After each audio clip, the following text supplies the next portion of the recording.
Hey guys, welcome to the channel. Get ready for this week's Meet the Collection. It's going to be shot a little bit differently just because these snakes decided to take charge of the situation. Shout out to my friends over at Monroe Morphs. Let's dive in.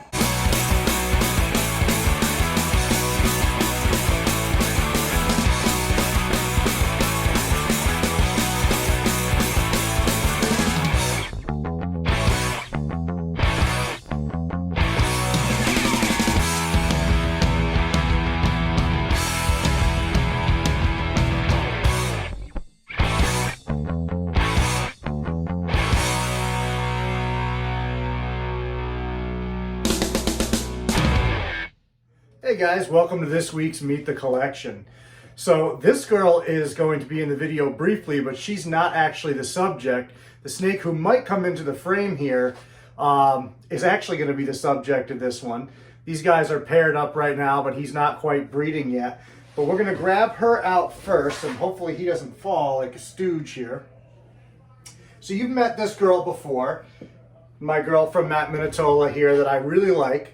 Now she's right about breeding size and age, and he is right about where he should start being ready to breed as well. So I have them paired up, which I often do kind of the season before I anticipate I'll actually have success. I'll pair up snakes that I'm interested in having pair up, but so that the males get used to the larger space. Now, first of all, this male's coming from a very small enclosure, and he's just doing fantastic. I'm just going to put my leg over here. I don't want him to fall. He's doing fantastic in the big enclosure, so I'm very happy with that. So he just shed in here, which works out perfectly. I was hoping he was going to shed in time for today. And I'll show a little clip at the end of this video as well, so stay tuned for that, of the two of them both trying to come out and look for food when I came in here. So let me get her down, but she is the female I'm looking to pair him with eventually. Let's get this little guy up here. Usually he's not overly patient, so we'll see how he does. But since he was on his way out, maybe he'll be a little bit more patient than usual. So this is my orange head super striped male, possible het for ocelot from Matt. So the future goal is to pair these two together, and I can already feel he's just not a patient guy. He's not a guy that wants to sit and be handled. He likes to do his own thing. He's not mean or anything. He's just not patient like she would sit with me all day. But he's got a screaming orange head, which of course the lighting in here, it's so hard to pick it up. I can't wait till we get some warmer weather, get these guys outside where you can really see them. I don't want him to start flopping. He gets very, very, very swimmy and very annoyed, which he's doing already. But I love the sides on this guy. What are you doing, man? All right, relax. Okay, you're going to fall. All right, here he goes. Like I said, he's not as patient. He has a clock, and once he's reached his clock, he's kind of done. So we're going to let him go back into his cage here for a minute, let him get his bearings. He doesn't want to bite. He's very, very independent. He wants to go do his own thing. We'll grab her out so at least you guys have something visual while you're sitting here and we're talking about him. So I'm hoping to pair them up. She is also possible het ocelot. So the hope is that with the two of them, I can get some really cool stuff. Obviously, the orange head part is a big focus with this particular project. As you saw, both of them have very, very nice dorsal striping, another focal point of this project. Then on top of that, he's super stripe. So I'm hoping that obviously that will pass on.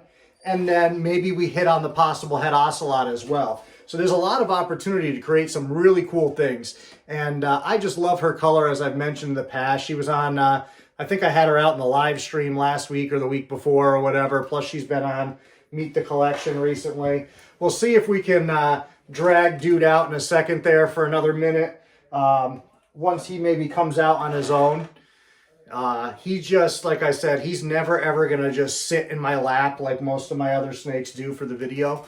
And so we have to understand that as keepers sometimes and try not to push them past their limits, which is why he's not trying to bite me, because I'm respecting the fact that he wants to go do his own thing. Put him back in his cage to let him do that. Give him a few minutes to decompress, and then we can try it again. And then if he still doesn't feel like he wants to cooperate, so be it. We let him be. We put her in there. You can see I said he just shed. So here's his shed, which is all balled up and covered in substrate now. But you can see, obviously, a very, very nice full shed, which we will throw in the trash. It does not look like he went to the bathroom. I'm sure that he let out a little bit of liquid, but there's no big urates in there or anything. With it being on substrate, obviously, it's a little bit harder to tell. So we just change the substrate every so often based on, you know, how it looks, smells, feels, all of that. With the two of them in there, obviously, I'll do it a little bit more often. He's going to go back into his cage soon. He's just done so well in here that I've just kind of let him hang out in here for a little while. Let the two of them acclimate to each other. They've not locked up at all. I haven't seen any courting behavior between them. But they're both on that edge where they're right about ready. So it's just possible that she didn't cycle or that he's not quite ready yet as far as he's concerned. He's just sitting there right now, which means he's probably not going to be too open to coming out. But we will grab him once more for the end of this video. Something bit me on my foot. I think it got warm enough today that the mosquitoes were out, which seems crazy. I didn't think it was that warm, but something bit me. And it wasn't him. Let's see. Let me see how he reacts to me even putting my hand in here. I can usually get a pretty quick gauge on how he's feeling. So I'll give you guys a fairly brief last look at him, but look at the beautiful sides on this guy. Look at that head. I mean, there's just so much to like here. And we're almost to the point where he's going to say enough is enough. And like I said, I try to respect that so that we don't get to the point where he feels like he has to be actually defensive. So we'll just let him go in there and do his thing. They all have different personalities. Both these snakes came from the same place. They probably have fairly similar lineage as far as, you know, where Matt's getting all that orange head and nice dorsal striping and stuff from. And yet you can see two distinct personalities. Now, I got both of them when they were younger animals, so they've been raised here. I've been fortunate. Every single animal that I've raised myself, with the exception of one, is just fantastic.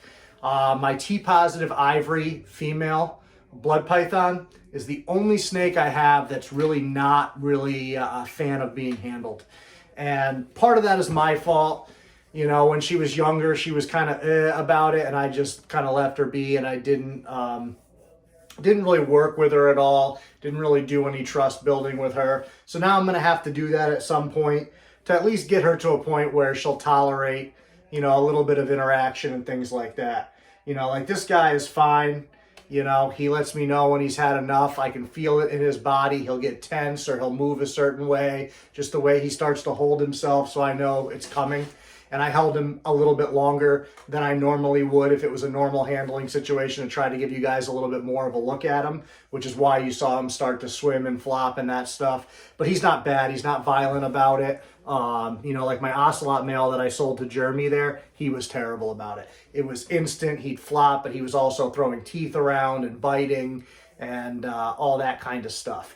This guy, it's just a, hey, I'm done. This is not the situation I want to be in. I want to be over here doing this. And as long as you respect that, you're good. So stay tuned and check them out. A little video I took at the beginning before I shot this when I opened the top, and they both decided they were going to come out and see what was going on. That's a thing that I love in snakes, when they're confident like that. They come right out to you, and they aren't nervous at all. In this case, I think they were both anticipating food, because I did feed in here yesterday. They did not get fed, obviously, because they're paired up, one, and two, he wasn't shed. So if I was going to feed them, I would have put him back in his cage, which is in the other room. Although I think I'm going to leave him in this room. I'm going to set him up in the ARS rack. I have some available spaces. That'll give him a little bit bigger cage than he's in now. And then also just kind of get him used to this room a little bit more. That way, 6, 7 months from now, 8 months from now, when I want to actually pair these guys up and go for, you know, eggs, it will be an easy transition for him. Obviously, they get along great. They've been together for weeks now, on and off.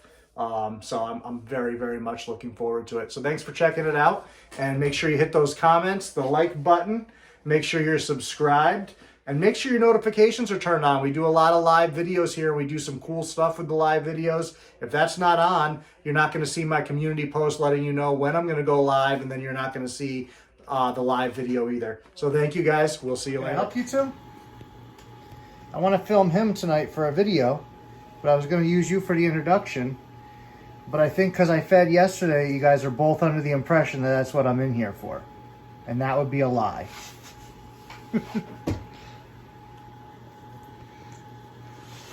He just shed, so he's going to be on the video, but she would like her spot.